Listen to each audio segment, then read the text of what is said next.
안녕하세요. 황필구 신모입니다. 한 주간 잘들 지내셨죠? 저희 베이사이드 성당은 지난 주일에 야외 미사가 있었어요. 해마다 해오던 본당 전체 소풍날이죠.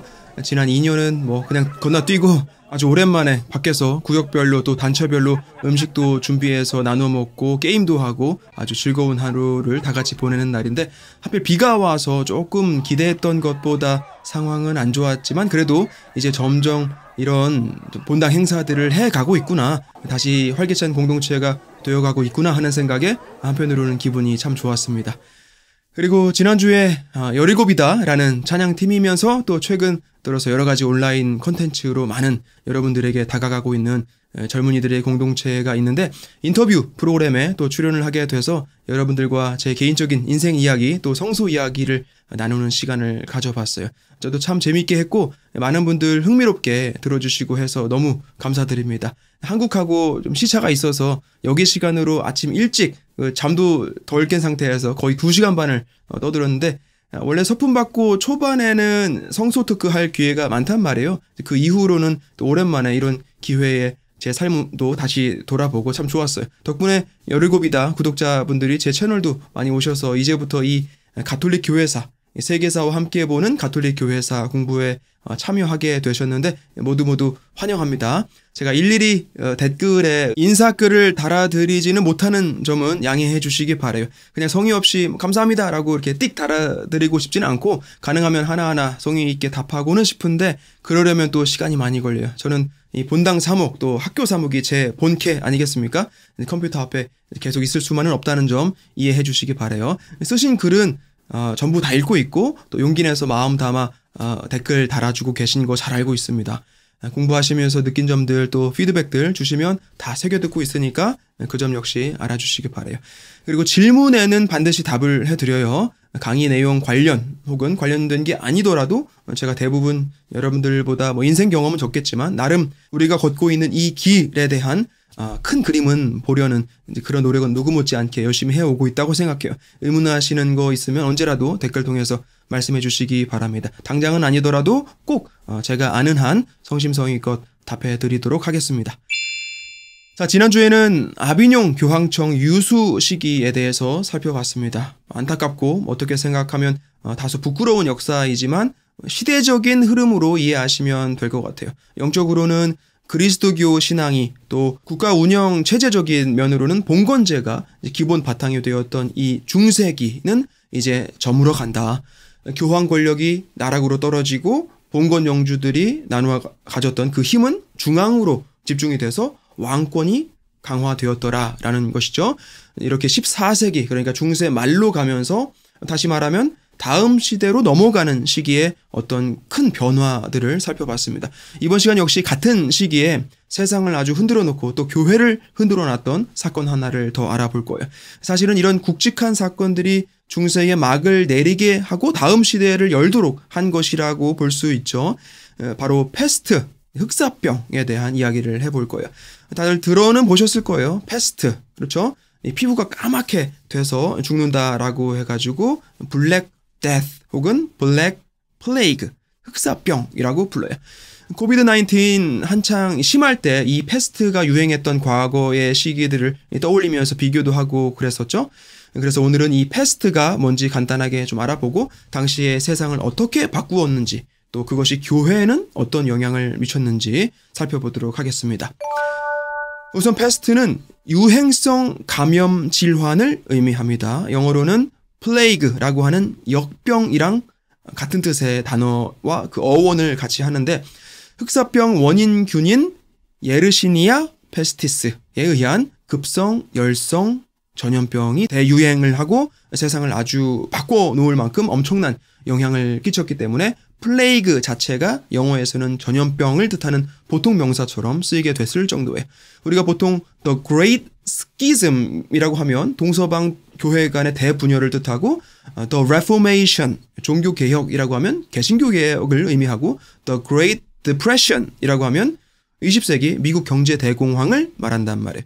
역사 속에 분열도 많았고 각종 개혁도 많았고 경제 하락 시기도 많았겠지만 아무래도 가장 큰 사건들에는 이 정관사를 붙인다든지 대문자를 붙인다든지 하거나 꼭 그러지 않더라도 그냥 종교개혁하면 다 일반적으로 통용이 돼요. 마찬가지로 The Great Plague라고 하면 중세 흑사병 사건을 말합니다. 물론 현대 DNA 연구 기술에 따르면 동로마 유스티니아누스 1세 때 범유행했던 전염병도 페스트균이었다라고 보면서 The First Plague Pandemic이라고 하고 19세기 중국 운남에서 유행했던 페스트균 그 변종 확산을 3차 페스트 대유행이라고 또 해요. 전부 그 당시 세상을 완전히 바꿔버리는데 엄청난 영향을 미칩니다. 하지만 보통은 대역병이라고 하면 역사상 가장 큰 역병 사건인 제2차 페스트 범유행, 중세 흑사병, 그 페스트를 말하는 것이다 라고 아시면 되겠습니다. 사실 페스트뿐만 아니라 천연두라든지 황열병, 콜레라, 결핵, 또 스페인 독감 이런 질병들이 세계사의 판도를 어떻게 바꿨나를 살펴보면 또 굉장히 흥미로워요. 인명피해만으로 치면 스페인 독감이 최고지만 역사에 영향을 미쳤던 부분으로 보면 역시 페스트가 월등해요. 나중에 다른 질병들 중에 어떤 것들은 언급하게 될 기회가 있을 텐데 이번 시간에는 중세 흑사병에 대한 이야기만을 다루도록 하겠습니다. 발생지가 어디이냐에 대해서는 여러 썰이 있어요. 북아프리카에서 중앙아시아를 거쳐 유럽으로 왔다는 썰, 인도에서 서아시아를 통해 왔다는 썰 등등이 있는데 가장 정설은 몽골 지배하에 있던 중앙아시아 타슈켄트라는 지역에서 실크로드를 통해 가지고 흑해 크림반도를 거쳐서 지중해 해상로를 따라 유럽으로 들어왔다는 썰이에요. 페스트를 복용하고 있는 아시아 쥐의 일종인데 그 쥐가 있고 그 쥐의 피를 빨아먹는 쥐벼룩이 있는데 그 벼룩한테 사람이 물려서 감염이 이루어졌다는 것이죠. 또 그렇게 감염된 환자의 기침이나 체액을 통해서 또 그런 동물이나 사람들 배설물 등의 균이 그 공기 중으로 퍼져서 감염을 계속 확산시켰다고 해요. 원래는 야생 설치류 사이에서만 유행하는 병인데 야생에서 자기네들끼리 이렇게 앓다가 없어졌다가도 하던 것이 인간이 사는 마을 등에도 공존하는 그 쥐 같은 동물들이 그 보균된 채로 다량으로 번식을 하면 그때부터는 인간에게도 위협이 되는 거예요. 아시아의 쥐가 이게 유럽으로 와가지고 현지 쥐랑 어떻게 교미가 잘 이루어지고 번식이 엄청 됐었나 봐요. 지금도 완전히 종식된 건 아니에요. 21세기에 들어서도 중국이랑 아프리카 등 어디 지역에서 몇 명이 사망했다더라, 또 어디 마을을 격리 조치했다 라는 그런 뉴스들이 여전히 보도가 되곤 합니다. 증상으로는 발열, 기침, 호흡곤란, 반점, 점상 출혈, 가슴 통증, 객혈, 그리고 혈관 내에 이 피가 응고가 되면서 피부랑 신체의 말단이 괴사를 해요. 실제로 검게 변하기 때문에 흑사병이라고 부르는 것이죠. 페스트에도 여러 종류가 있지만 현대에 들어서는 치료법이 나와 있고 조기에 적절하게 조치만 하면 금방 나을 수 있다고 해요. 근데 치료 시기가 이제 늦어지면 병 진행 속도가 굉장히 빨라서 빠르면 6시간 안에, 늦어도 5일 안에 사망할 수 있다고 합니다. 사실 제3국가 중에서도 아주 상태가 극심한 지역 아니고서야 상하수도 시설 다 돼 있는 도시나 웬만한 곳에서는 위생 상태도 그렇고 아예 페스트 발병 확률 자체가 거의 없다고 봐야죠. 근데 당시만 해도 의학적인 지식이나 사회 문화적으로 또 사람들의 위생 개념도 지금과 같진 않았어요. 세균을 볼 수 있을 만큼의 고성능 현미경이 발달된 게 17세기나 돼서였단 말이에요. 19세기 후반이나 돼야 탄저, 콜레라, 결핵 이런 질환들의 원인이 박테리아였다라는 걸 알게 됩니다. 요즘처럼 매일같이 샤워하고 손 씻고 소독까지 하는 그런 개념이 없죠. 일주일에 한 번 씻을까 말까 하는 정도, 그보다 더 안 씻는 사람들도 많고 그랬대요. 그래서 유럽에서 향수가 그렇게 발달이 됐다고도 하죠. 사실 전염병의 위험성에 대해서는 로마 제국 전성기에 다 알았던 부분이에요. 엄청난 인원이 모여 사는 도시에 상하수도 시설도 있었고, 물론 특권층에 한해서였겠지만 목욕도 하고 다 했었다고요. 중세에 들어서고 로마 문화가 서서히 많이 사라지거나 다른 문화랑 융화되거나 이제 그랬던 것 같아요. 아무튼 이 사회 시스템 자체가 전염병을 방지하거나 퇴치할 이제 그런 모습이 아니었다라는 것이죠. 사체랑 인분이랑 섞어서 거름에 쓰기도 하고, 사람이 죽으면 흙으로 시체를 닦기도 하고, 의사가 환자를 돌보면서 피투성이가 되면 그냥 그 채로 옆에 다른 환자를 바로 또 본다든지 그랬다는 거예요. 지금이야 뭐 집에 쥐가 있다, 벼룩이 있다, 바퀴벌레가 있다. 그러면 다 퇴치가 가능하지만 그때만 해도 별 수가 없죠. 역병이 났다. 그러면 고작 한다는 게 거리마다 불 피워서 공기 중에 돌아다니는 병균을 뭐 균이란 개념도 몰랐겠지만 공기가 더러워진 것이다. 뭐 그러면서 다 태우자. 뭐 그런 것밖에는 할 수가 없었어요. 자, 이 그림을 보면 뭐 같습니까? 희한한 복장이죠. 의사들이 당시에 이렇게 다녔어요. 방독면도 이 새 부리 모양 같은 거 이런 거 쓰고 공기로 전파되는 병균을 어떻게든 안 마시겠다라는 것이죠. 환자들 터치하면 안 되니까 지팡이 같은 걸로 진찰을 하거나 했는데 뭐 전혀 소용이 없죠. 근데 질병이 감염자와의 접촉을 통해 이루어진다는 건 알았어요. 잠복기를 거쳐서 발병 증세가 나타나는 것도 관찰을 통해서 알게 됐어요. 그래서 일부 지역에서는 감염지에서 도망 온 사람들을 일정 기간 구금시켜 놓았다고 해요. 30일 뭐 이렇게 가둬놓기도 하고 나중에 그게 40일로 연장이 돼서 제도화가 되는데 그때부터 40일 격리가 나온 거죠. 그러니까 quarantine이란 말이 나온 거예요. 40이라는 의미가 들어가 있는 거죠. 자, 이 지도를 보면 14세기 패스트 전파 경로를 알 수가 있는데 먼저 여기 흑해 부분 요 튀어나온 곳을 크림반도라고 하죠. 크림반도 요새 러시아 우크라이나 그 전쟁 때문에 뉴스를 통해서 다시금 익숙한 지명이 됐는데 2014년에 러시아 행정구역으로 편입이 됩니다. 근데 UN 총회에서는 인정하지 않죠. 국제사회에서는 크림반도를 우크라이나 영토로 보고 있어요. 아무튼 당시에는 제노바 상인들이 그곳에다가 카파라는 식민 도시를 세웠는데 거대 몽골 제국의 킵차크라는 칸국이 1347년 이 카파를 침공합니다. 이제 크게 보면 몽골이 제노바를 공격한 거죠. 이때 몽골의 킵차크군 사이에 패스트가 유행을 합니다. 그리고 몽골군은 이 패스트의 감염성을 알았어요. 자기네들만 죽을 수 없다라고 하면서 패스트로 죽은 그 시체를 투석기에 담아가지고 카파 그 성 안으로 쏴서 넘겨버리는 거예요. 완전히 이 생물학전이죠.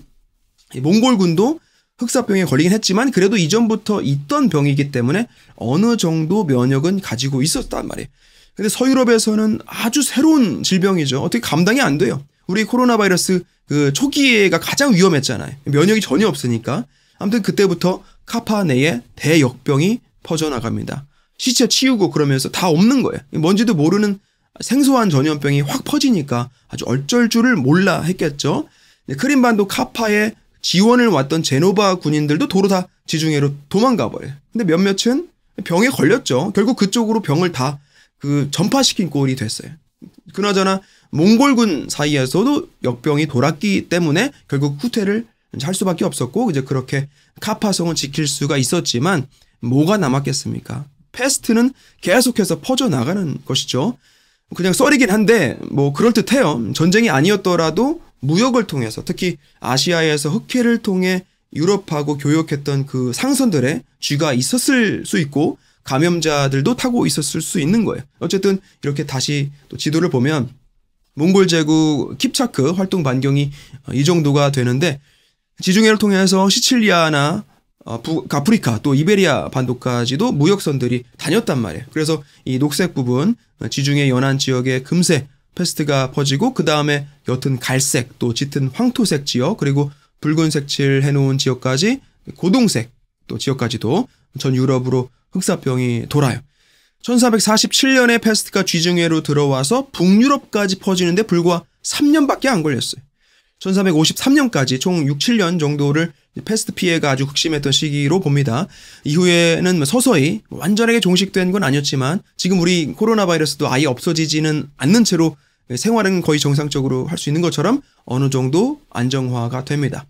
패스트 확산 이전의 유럽 인구를 한 4억 5천 정도로 보는데 패스트 이후의 인구가 3억 5천에서 7천 정도로 그러니까 거의 1억 인구가 또 어떤 조사에 의하면 2억 가까이까지도 줄어든 거예요. 아예 마을 자체가 사라질 정도의 피해를 입은 곳들도 굉장히 많아요. 흔히 유럽 인구 3분의 1이 10년도 안 되는 기간 내에 죽었다라고 얘기를 하는 것이죠. 그때 인구 감소 타격이 17세기나 돼서야 회복이 됩니다. 자, 이렇게 보면 어마무시하죠.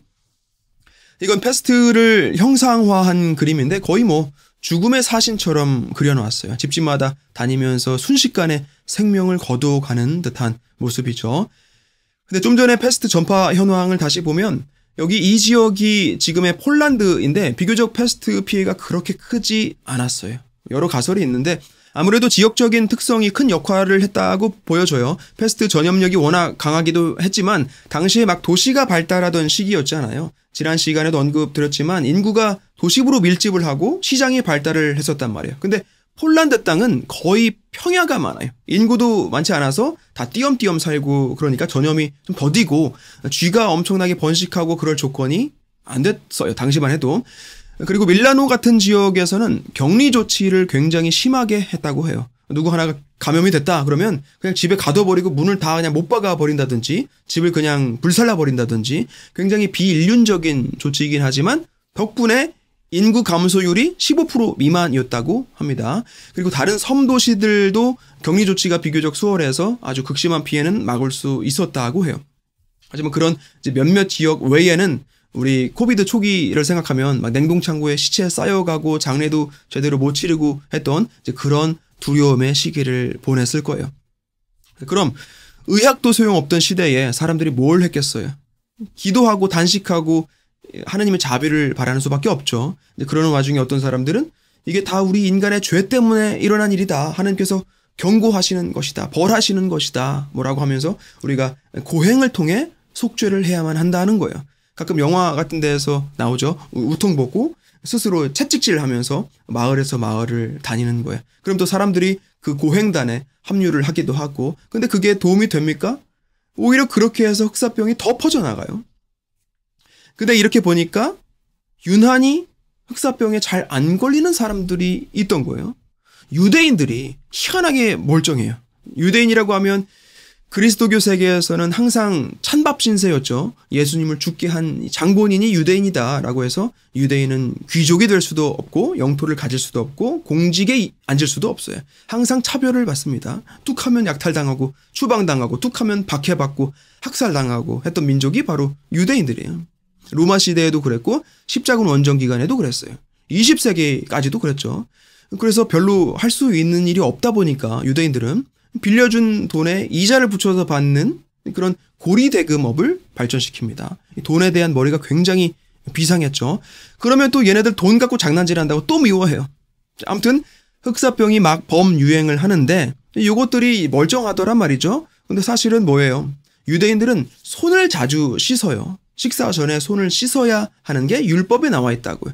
그리고 정결례 같은 예식이 있었기 때문에 몸이 부정하지 않게 항상 청결하려는 노력을 해왔단 말이에요. 이게 항상 그래요. 위기를 겪게 되면 항상 어디 책임을 전가할 대상을 찾아요. 누군가를 탓해야만 기분이 나아지나 봐요. 그래서 코로나 바이러스 위기 때도 미국에서 이 아시아인들 혐오 현상이 그렇게 일어나고 지금까지도 가끔 뉴스에 피해 사건들이 보도가 됩니다. 지금 이 코비드 팬데믹 초기에 알베르 까뮈의 패스트라는 소설이 다시 베스트셀러가 되기도 했는데 알베르 까뮈는 작가이면서 철학자이기도 해요. 노벨 문학상을 받을 만큼 20세기 중반에 나름 유럽 사회에서 영향력이 있었던 인물이에요. 이 패스트라는 작품을 보면 전염병이 확산되고 어떤 생명의 위협을 받을 때 인간의 내면이 드러나면서 각자 속에서 잠재해 있던 그 실체들이 드러난다라는 부분이 초반에 굉장히 흥미롭죠. 사회 당국이 팬데믹 초기 대응에 실패하는 걸로 시작을 해서 어떤 사람들은 도망부터 가고 어떤 사람들은 미신에 빠지고 어떤 사람들은 이기적인 속내를 부끄럼 없이 드러내기도 하고 어떤 사람들은 누구 책임인가만 그렇게 찾고 있는 거예요. 하지만 또 어떤 사람들은 자신을 희생해서라도 사람들을 돕는데 주저하지 않아요. 수많은 비슷한 영화나 소설에서 늘 반복되는 전형적인 줄거리이죠. 좀비 영화들 보면 다 비슷비슷해요. 그리고 현실로 와서도 코로나 바이러스가 막 유행할 때 역시나 놀랍게도 똑같은 반응이 일어났어요. 미신을 믿고 사회를 탓하고 교회를 탓하고 그 틈을 정치적으로 이용을 하고 부정하게 돈을 벌고 어쨌든 14세기 그때도 유대인 혐오가 유행을 하는 거예요.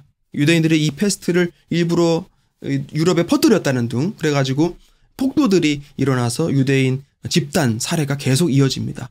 300개 이상의 유대인 거주 지역이 완전히 파괴가 됐다고 해요.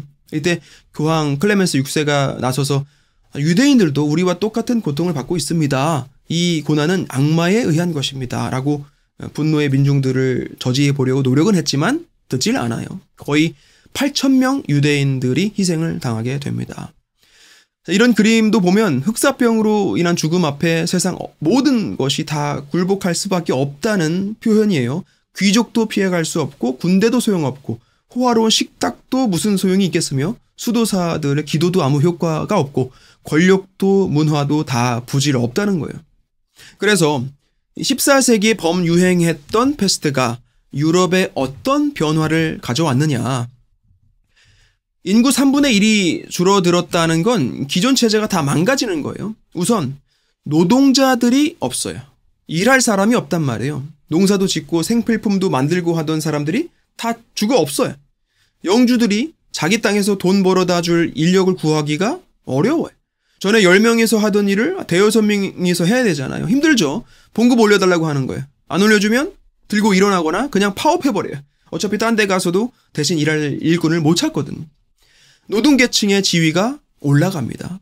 귀족 계급에 있어서는 위기가 오는 거죠. 봉건제가 몰락해 가는 거예요. 계층 간의 그 사이가 좁아집니다. 그렇게 노동자들의 임금이 높아지면서 물가도 올라가요. 신분보다 돈이 중요해요. 점점 자본주의화 되는 거죠. 시장이 발달하고 화폐 경제가 발달을 하죠. 노동자들이 부족하다 보니까 그 인력을 대체할 어떤 다른 기술을 개발하는데 더 투자를 해요. 예전 같으면 다 손으로 하던 걸 이젠 일손이 없으니까 어떤 도구나 기계 같은 걸 만들어야겠다라고 하는 거죠. 예를 들어서 책 사본을 만드는데 사람이 다 필사를 해야 하잖아요. 그게 장난이 아니죠. 근데 활자를 만들면 어때요? 한 페이지를 정성스럽게 베껴 쓰는데 한 10분 걸린다고 쳐요. 그걸 찍어낸다고 하면 1초면 되는 거예요. 나중에 다시 언급드리겠지만 요한네스 구텐베르크라는 사람이 1445년에 독일에서 인쇄기를 만들어냅니다. 인쇄기. 성경을 찍어낼 수 있는 거예요. 이전까지 일반 신자들이 성경을 집에 갖고 있을 일이 없었는데 15세기 중반 이후로 그게 가능해졌어요.